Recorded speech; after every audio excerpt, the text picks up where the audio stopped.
오늘 우리에게 주신 하나님의 말씀, 우리가 함께 나눌 말씀은 누가복음 5장 1절에서 11절 말씀입니다. 누가복음 5장 1절에서 11절 말씀 제가 봉독해 드리도록 하겠습니다. 무리가 몰려와서 하나님의 말씀을 들을새 예수는 게네사렛 호숫가에 서서 호숫가에 배 두 척이 있는 것을 보시니 어부들은 배에서 나와서 그물을 싣는지라.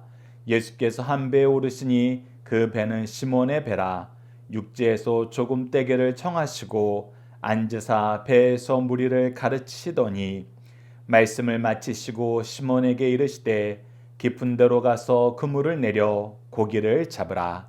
시몬이 대답하여 이르되 선생님, 우리들이 밤이 새도록 수고하였으되 잡은 것이 없지만은 말씀에 의지하여 내가 그물을 내리리이다 하고, 그렇게 하니 고기를 잡은 것이 심히 많아 그물이 찢어지는지라.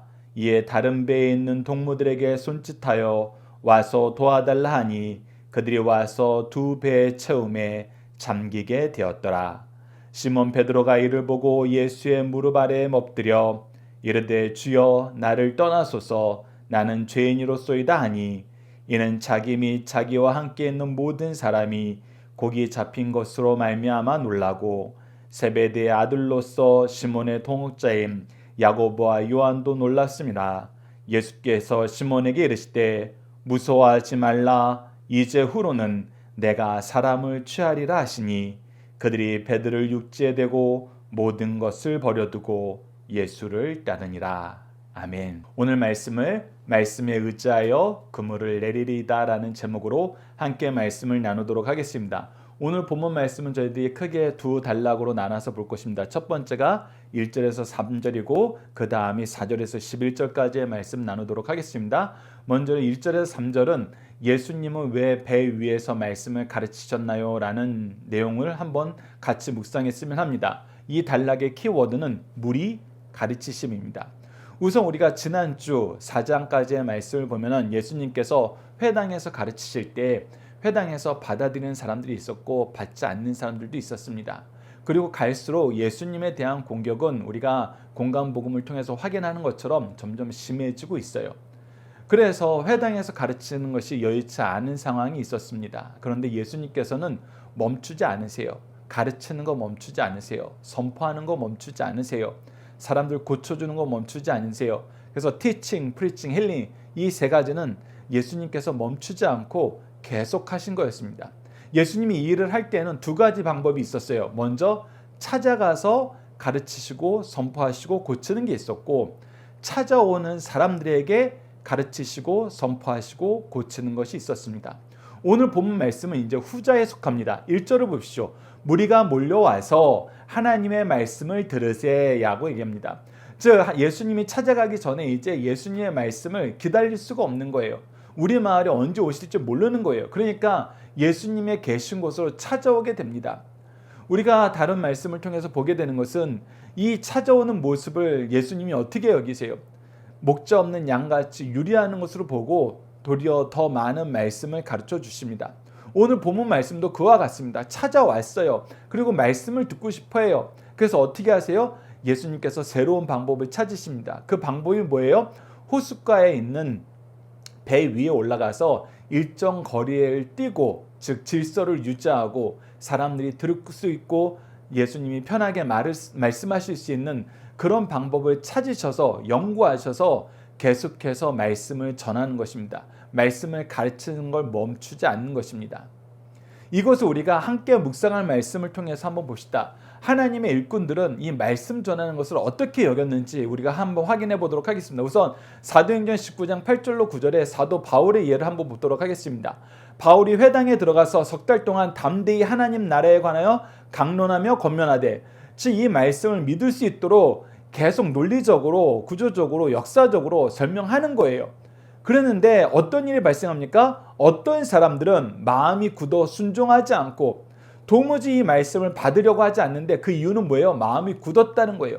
자기 생각에 고착되어 있다는 거예요. 하나님 말씀으로 돌이키지 않는다는 거예요. 하나님의 진리의 말씀을 수용하지 않는다는 것입니다. 그러고 나서 받아들이지 않는 것으로 끝나는 것이 거의 없어요. 이 진리의 말씀에 대해서는 예수님의 백성된 사람들에 대한 세상의 반응은 그냥 내가 듣지 않을래 해서 끝나는 적이 없어요. 뭐예요? 무리 앞에서 이 돌을 비방하거늘 공격하는 일이 생기는 거예요. 특히 이것이 어디서 많이 생겨요? 사도 바울이 회당에서 가르쳤기 때문에 회당 안에서 이런 일이 생긴 것입니다. 우리가 예수님께서 자기 고향에 가서 예배 드리실 때, 회당에서 말씀 전하실 때 어떤 일이 발생했어요? 예수 그리스도의 말씀을 듣고 사람들이 은혜 받았어요. 그 말씀의 은혜에 충만함을 입었었어요. 그런데 이것이 은혜라는 걸 알면서도 어떻게 했어요? 거부했어요. 비방했어요. 예수님께서 말씀을 통해서 그 부분이 잘못된 것을 가르쳐 주니까 도리어 이제 어떻게 해요? 화를 내고 싸우려고 해요.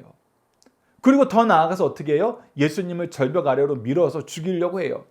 즉 하나님께서 안식일을 주신 이유가 복과 거룩으로 하나님의 은혜를 나누며 하나님의 임재 안에서 기뻐하는 삶을 사는 거였는데 오히려 이 교만하여서 질투에 빠져서 마음이 굳어서 순종하지 않아서 뭐하는 날로 바꿔버리는 거예요?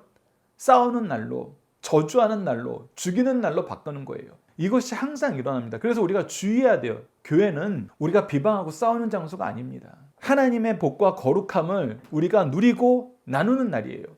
그것을 위해서 준비된 일꾼들은 수고함으로 누리고 이 부름에, 이 모임에, 이 예배에, 이 장소에 부르심을 받은 자들은 하나님께 순종함으로 기쁜 마음으로 감사한 마음으로 나가는 것입니다. 근데 이것이 어떻게 돼요? 바뀌어버려요. 뭐 하는 걸로 바뀌어버려요? 비방하는 자리로, 공격하는 자리로, 그를 죽이려는 자리로 바꿔버려요. 그때 사도 바울이 어떻게 합니까? 멈추지 않았어요. 어떻게 해요? 다른 곳으로 갑니다. 어디로 갔습니까? 사도행전 19장 9절을 봅시다. 그들을 떠나 제자들을 따로 세우고 두란노 서원에서 날마다 강론하니라. 우리가 회당은 일주일에 한 번 모이는 거라고 한다면은 오히려 이 회당에서 말씀 전하는 게 여의치 않아지죠. 어떻게 했어요? 두란노 서원이라는 다른 장소를 만들어서 어떻게 했어요? 날마다 말씀을 가르치는 것으로 오히려 복음의 역사를 확장시키는 것으로 가르치는 것을 더 열심히 하는 것으로 바꿨어요. 우리가 다니엘서 말씀을 통해서도 청소년을 위한 다니엘서 말씀 우리가 수요일날 복습을 하고 있는데 이 다니엘도 어떻게 했어요? 그들이 예루살렘 성전이 회파됐어요. 이제 예배드릴 장소도 안식일도 지킬 수가 없어요. 그 시간도 우리가 유지할 수 없는 상황이에요. 그런데 다니엘의 모습을 보면 우리가 무엇을 발견할 수 있어요? 그는 하루에 3번 자기 집을 예배하는 장소로 바꿨어요. 그래서 정한 시간으로 하루에 3번, 정한 장소로서 자기 위층, 정한 방법으로서 예루살렘을 향하여 창문을 열고 하나님께 감사기도 하는 것으로 그 예배를 시작하는 거예요. 기도로 삶을 사는 것입니다. 하나님과 동행하는 삶을 사는 거예요. 그것이 오히려 더 확장됐어요. 이것이 하나님의 일꾼들, 하나님을 사랑하는 사람들의 삶의 모습이란 것입니다. 기존에 있던 질서도 잘 지키지만 그것이 막혔다고 해서 이제 막혔으니까 이제 나 안 해도 돼. 그래서 안 해도 되는 이유로 핑계로 나의 삶을 이용하지 않아요. 하나님은 하나님 말씀으로 나오는 거, 하나님께 기도하는 거 기뻐하십니다. 즐거워하십니다. 그리고 그것을 위해서 기도할 때는 반드시 그 기도는 응답해 주세요. 그것을 우리가 다니엘의 인생을 통해서 다니엘서를 통해서 확인하고 있어요. 그리고 그 내용은 예수님도 사도들도 변함없다는 겁니다. 마가복음 6장 31절도 보시죠. 이르시되 너희는 따로 한적한 곳에 가서 잠깐 쉬어라 하시니 이는 오고 가는 사람이 많아 음식 먹을 겨를도 없습니다. 즉 예수님께서는 어느 정도였냐면 열심히 찾아가시는 것도 있었지만 찾아오는 사람을 거절하지 않으세요. 그래서 계속 가르치시고 선포하시고 고치시는 일을 하는 거예요. 근데 그것을 어느 정도로 열심히 하셨어요? 밥 먹을 시간이 없을 정도로, 밥 먹을 틈이 없을 정도로 밀려 들어오는 사람들을 양육하시는 거예요. 고치시는 거예요. 그리고 나서 우리가 디모데후서 4장 2절 말씀을 보면은 우리가 이 일을 할 때 어떻게 해야 되는지 정말 중요한 말씀이 나옵니다. 디모데후서 4장 2절 읽어드리겠습니다. 너는 말씀을 전파하라. 때를 얻든지 못 얻든지 항상 힘쓰라. 즉 우리가 항상 쉬지 말고 힘써야 되는 건 뭐예요? 말씀을 전하는 거예요. 근데 말씀을 전할 때 우리의 기본적인 태도가 있는데 그것이 뭐냐면 오래 참음과 가르침이에요. 특히 이거 영어로 표현된 걸 보면 우리가 더 잘 이해돼요. 그냥 오래 참는 것을 great patience라고 했어요. 큰 참음이라는 거예요. 이거는 우리가 그냥 단순하게 한두 번 참고 넘어가는 걸로 이루어지는 것이 아니라는 거예요. 엄청난 오랜 세월을 엄청난 큰 참음을 인내로 우리가 보여줄 수 있어야 된다는 거예요. 그런 과정이 우리에게 필요할 수 있는 것이 바로 말씀을 전하는 그 모습이라는 거예요. 그래서 우리가 성경 공부합시다 딱 선언을 했는데 아무도 안 와요. 아유 뭐 신청한 사람 없으니까 이제 뭐 우리 교회에서는 내가 안 하려고 그런 게 아니라 아무도 안 와서 안 하는 거야.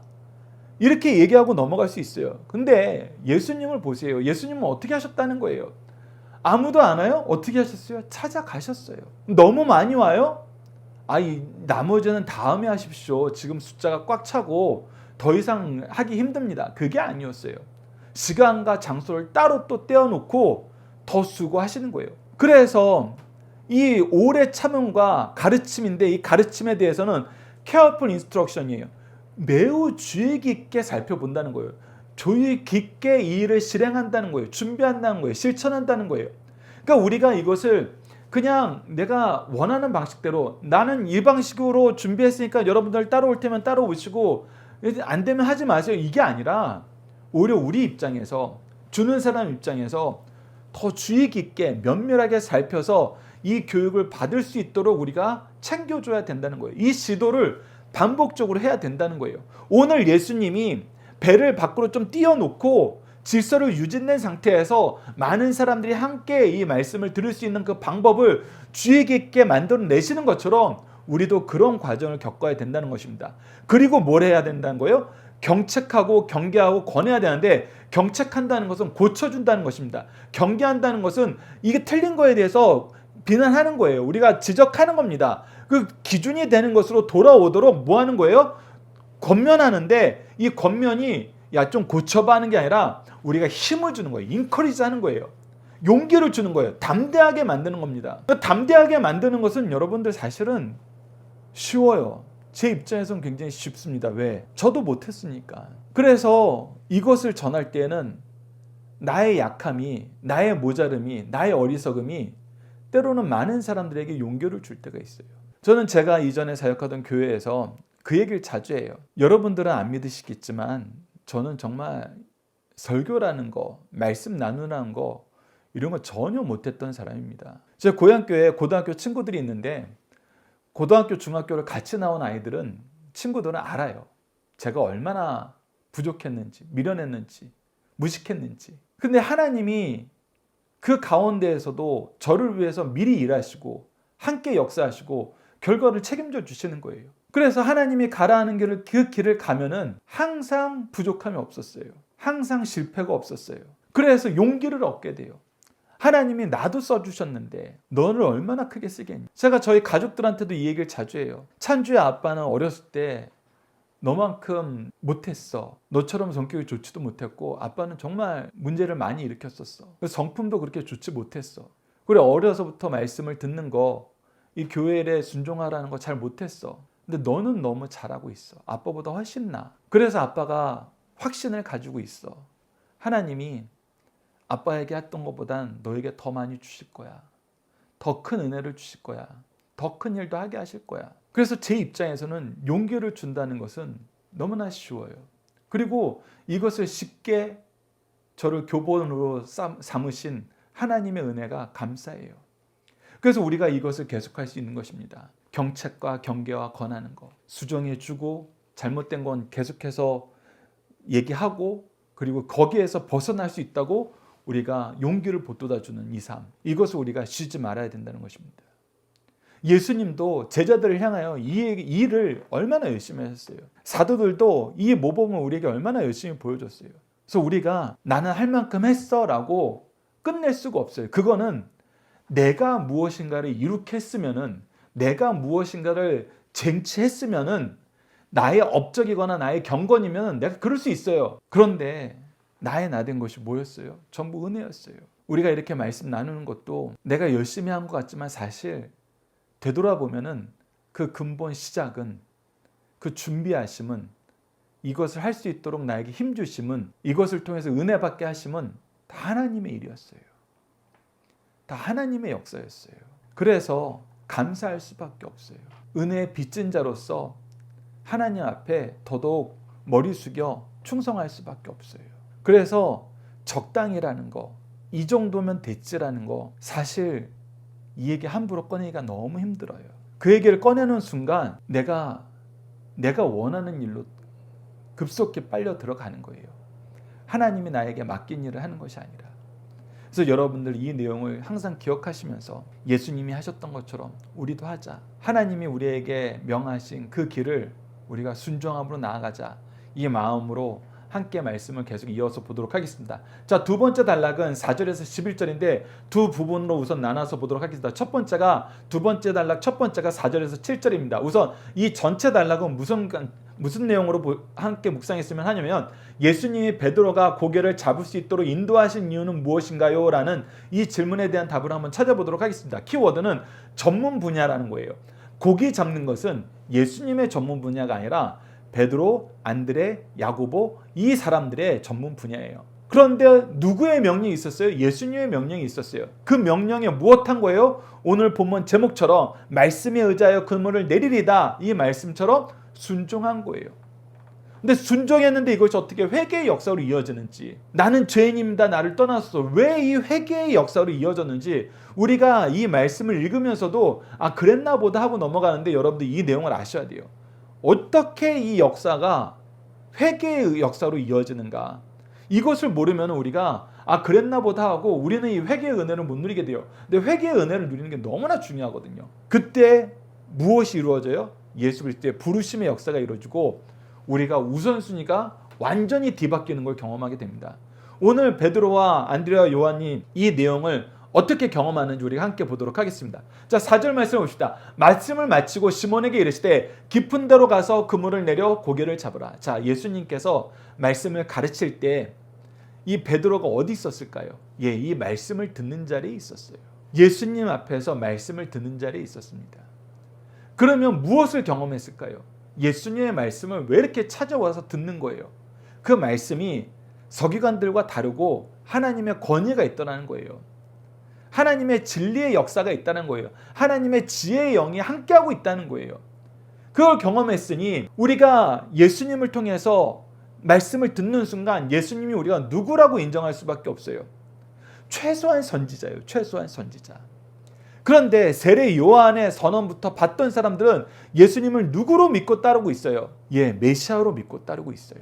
그렇다면은 베드로가 예수님을 대할 때에는 내가 이 분야의 전문가로서 비전문가의 얘기를 듣는다, 이 입장이 아니에요. 이것은 하나님의 말씀의 질서 안에서 이것을 하나님의 명령으로 받았느냐 사람의 생각으로 받았느냐의 차이가 있는 거예요. 예수님을 선지자로 메시아로 인정했다면은 그분이 선언하시고 그분이 명령하신 것을 우리가 누구의 뜻으로 발견할 수 있어요? 하나님의 뜻으로 발견할 수 있다는 거예요. 사실 이것도 여러분들 무엇이 있었으니까 이 순종의 역사가 이루어진 거예요? 말씀을 가르치는 역사가, 선포하는 역사가, 고치심의 역사가 있으니까 이것이 이루어지는 거예요. 그래서 우리가 가정에서, 교회에서 영적 권위를 세워야 되겠다, 영적 질서가 잘 확립돼야 되겠다라고 했을 때는 여러분 무엇이 있어야 되냐면 우리가 말씀으로 양육하는 게 있어야 돼요. 기도로 그를 키우는 게 있어야 돼요. 그럼 말씀과 기도로 양육하지 않고 우리가 그들에게 권위가 있게 된다? 이거는 마치 어떤 거와 같냐면 한 부모가 있는데 갓난 아기를 방치해놨어요. 기저귀도 안 갈아주고 음식도 안 먹이고 젖도 안 물려요. 목욕도 안 시켜요. 그냥 방치해놨어요. 그래놓고 뭐라 그러는 거예요? 내가 부모니까 너는 나의 권위에 순종해야 돼. 이거랑 똑같은 거예요. 내가 말씀으로 양육하고 기도로 옷 입혀서 욥처럼 제사장적인 신앙을 가지고 우리 자녀들이 죄를 진 거에 대해서 내가 하나님께 먼저 회개하고 하나님의 사죄의 은총을 간구하면서 그들을 거룩한 삶으로, 하나님을 인정하는 삶으로, 하나님을 믿는 삶으로 이끄는 거, 말씀과 기도로 이끄는 거, 이것이 없으면 우리가 내가 키운 거 아니에요. 내가 키우지 않았는데 어떻게 내 영적인 권위가, 영적인 질서가 그 안에서 확립이 되겠어요?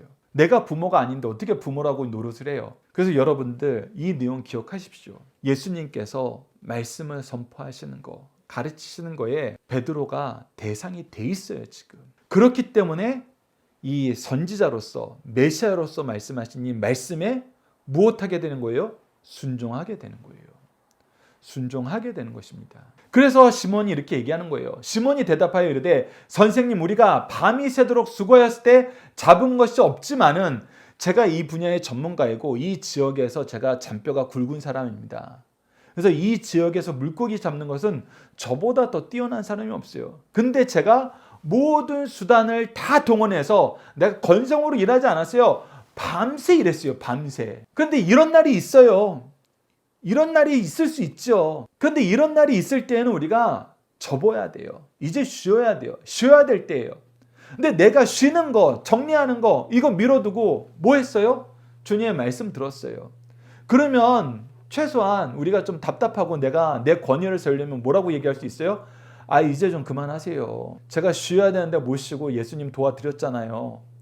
이제 좀 그만하면 안 되겠습니까? 이렇게 얘기할 수 있죠. 그런데 그렇게 얘기 안 해요. 뭐라고 얘기해요? 말씀에 의지하여. 자, 여기입니다. 여기에 베드로가 예수님을 어떻게 대면하고 있는지, 대하고 있는지가 드러나는 거예요. 갈릴리 출신 한 청년으로 보는 것이 아니에요. 이제가 30세가 넘어서 이제가 누군가를 양육할 수 있는 그 시기에 접어든 한 젊은이로 보는 것이 아니에요. 말씀에 의지한다는 건 뭐예요? 그 말씀의 권위를 내가 경험했다는 거예요. 하나님의 뜻임을, 하나님의 종임을 내가 인정함으로 하나님의 권위에 입각한 순종을 한다는 거예요. 여러분 이게 완전히 다른 거예요. 예수님은 성자로서 삼위일체 하나님 본체로서 하나님의 권위로 말씀하셔도 돼요. 근데 그렇게 하지 않으세요. 우리 인간이 갖추는 모든 그 내용을 보여주시면서 가르치시고 양육하시면서 영적인 부모로서 영적인 스승으로서 해야 될 의무를 다 하시고 더 열심히 하시고 이제 하나님의 뜻을 전하는 거예요. 그러니 이것을 개인의 생각으로 받아들이지 않고 무엇으로 받아들인 거예요? 하나님의 생각으로 받아들인 거예요. 그래서 어떻게 해요? 6절 보시죠. 그렇게 하니 고개를 잡은 것이 심히 많아 그물이 찢어지는지라 했더니 됐어요. 근데 됐다는 것이 여러분들 우리는 그냥 예수님이시니까 했지 이 정도가 아니에요. 베드로는 그것보다 더 깊이 있게 느껴요. 왜? 베드로는 다시 한번 얘기하지만 이 분야의 프로페셔널이에요.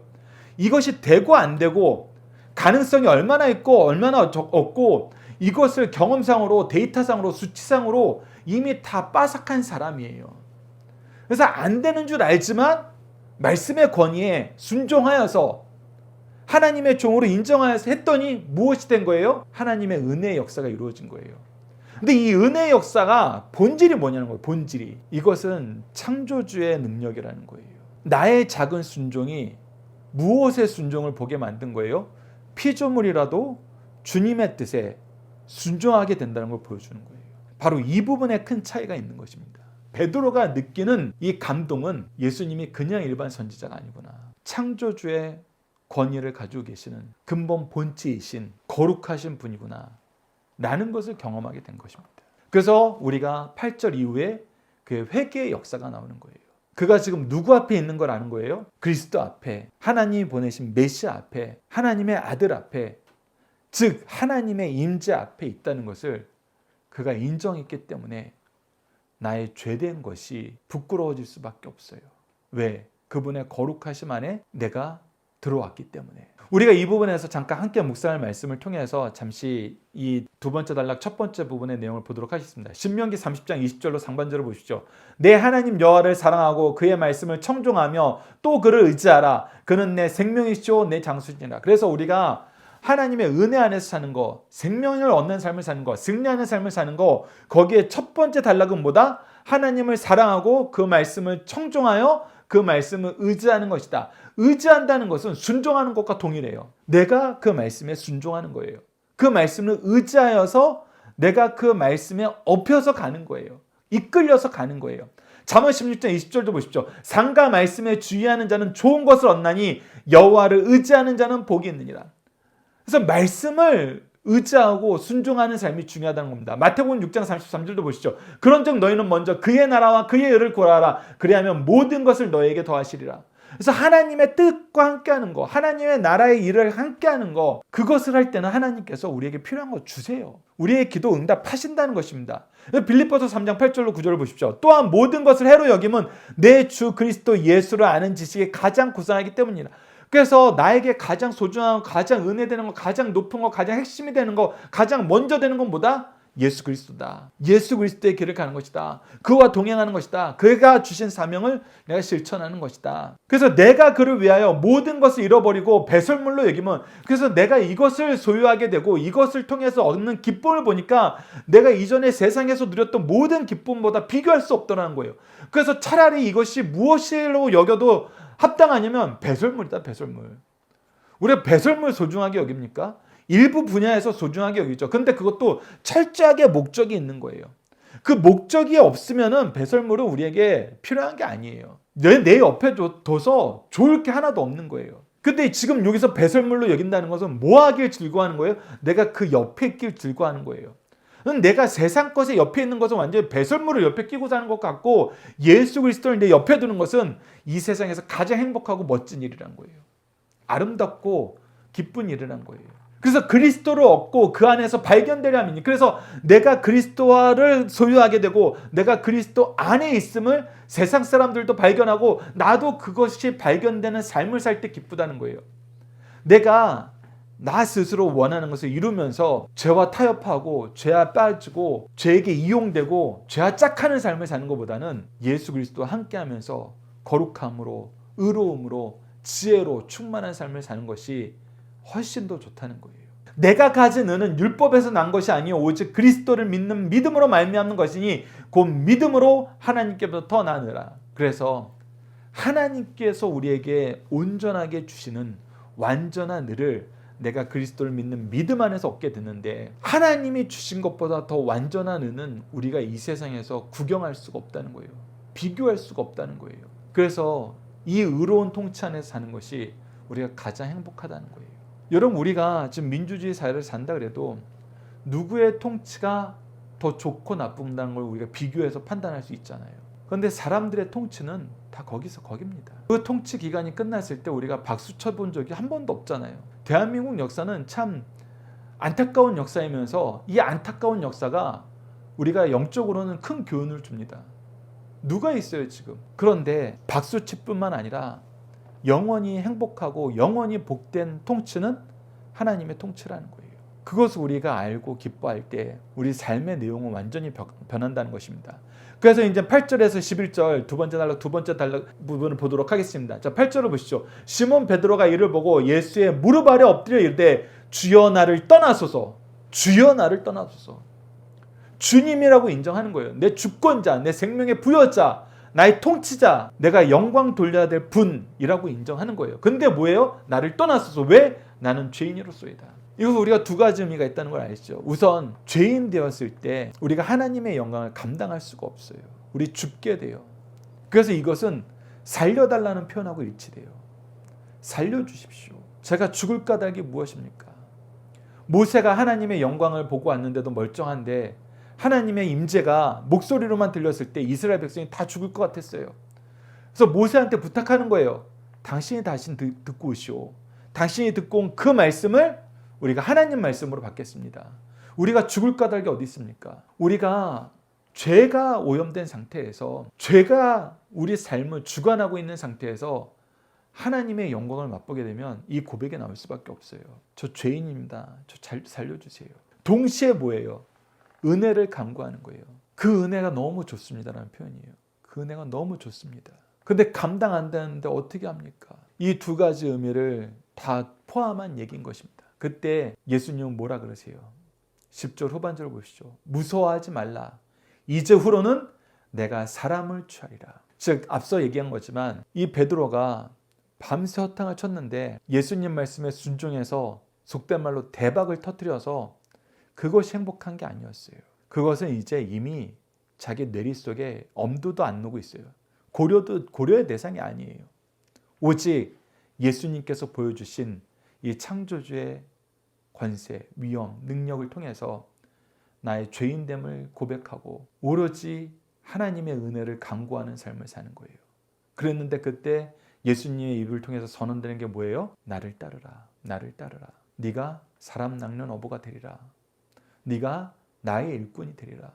나와 함께하리라. 우리가 요한복음 14장 12절 제가 자주 소개해드리는 말씀, 너무나 은혜스럽고 감동스러운 말씀, 그리고 우리 믿음의 선조들을 통해서 여러 번 확인되었던 말씀, 그게 뭐예요? 예수님께서 제자들을 향하여 너희들이 내가 하는 그 일을 할 것이요 그보다 더 큰 일도 할 것이다. 왜? 내가 아버지 옆으로 가니까.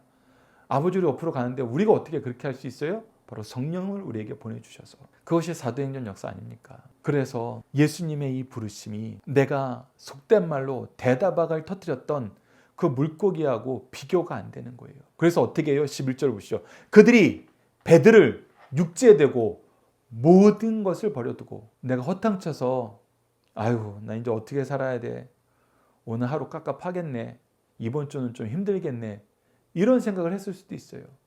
근데 그것을 일순간 다 뒤엎을 만한 큰 은혜를 받았는데 그 은혜의 내용이 중요한 게 아니었어요. 그 은혜는 징검다리였을 뿐이에요.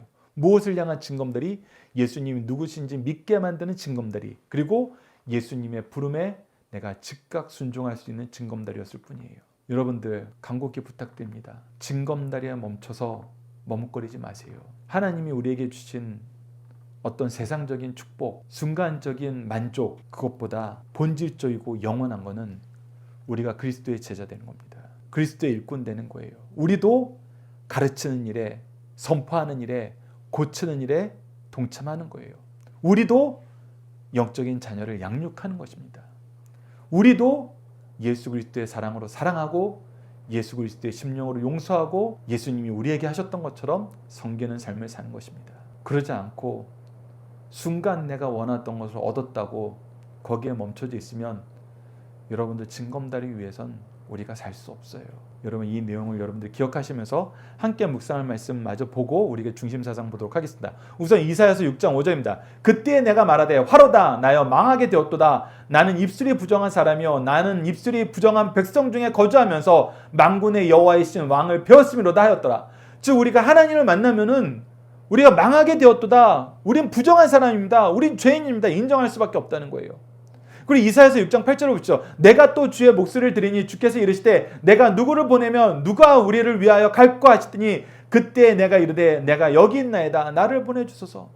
우리가 주의 임재를 보고 주의 은혜를 맛보게 되면은 오히려 죄인인 됨을 고백하고 죽게 되었도다. 살려주십시오 라고 얘기하지만 우리가 주님을 만나고 주님과 함께하는 삶 속에서 참된 평안과 기쁨과 은혜와 생명과 능력을 누리게 되면은 이제 주님의 일을 하는 것이 나에게 가장 기쁨이 돼요. 주님의 일을 하는 것이, 주님과 함께 사는 것이 나에게 가장 기쁨이 되는 것입니다. 신랑 내신 예수님을 따라가는 정말 기쁨에 휩싸인 그리스도의 신부가 되는 것입니다.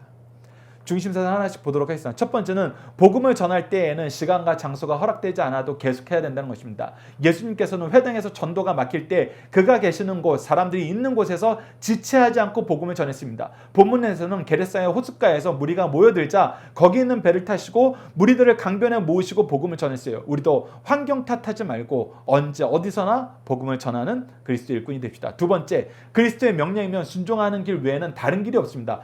베드로는 보편적인 상식에서는 벗어난 주의 명령일지라도 주의 말씀을 배운 자로서 순종하였습니다. 순종의 결과는 바다의 고기가 죽게 복종하는 것, 즉 피조물을 다스리시는 주님을 본 것입니다. 주의 명령을 받은 자들은 사람의 안목으로는 타당성이 없어 보여도 주의 명령이라며 무조건 순종하라는 것입니다. 이 명령은 혈과 육과 의논할 것이 아니요 절대적인 명령이라는 거 기억하셔야 됩니다. 세 번째, 베드로는 깊은 데로 그물을 내려 고기를 잡으라는 명령에 순종한 후 내가 사람을 취하리라는 명령에도 순종했습니다.